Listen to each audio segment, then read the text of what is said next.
Cadu ilə bunu edirlər. Ər-arvad evləniblər, yaxınlıq elə bilmir. İlk gecədə birinə yaxınlıq elə bilməyənlər var. Şəxsən mənə zəng eləyib insan.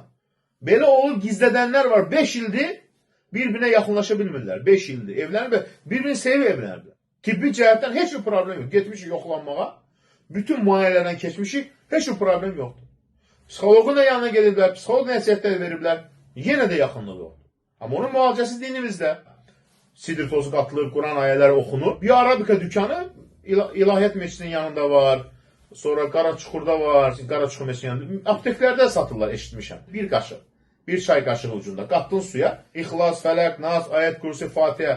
Hərəsini 3 dəfə oxumaq kifayətdir. Sonra insanın başından 3 dəfə tökürlər. Və ya seyir və ya göz dəyməsi səbəbi olduqda da bu ruqyanın təsir olduğu deyilmişdir. Bu iş Allahın izni ilə həmin zərəri aradan qaldırır. Səhih Buxarın şərxi İbn Battah 9-cu cild 446-cı səhifə. Altı nə deyir Quran-ı Kərimdə? فَاِنْ تَنَزَعْتُمْ فِي شَيْءٍ Nisa surəsi. فَرُدُّ اِلَى اللّٰهِ وَرَسُولِ Eğer bir şey hakkında ihtilaf ettiğiniz zaman Allah ve Resulüne kaydın.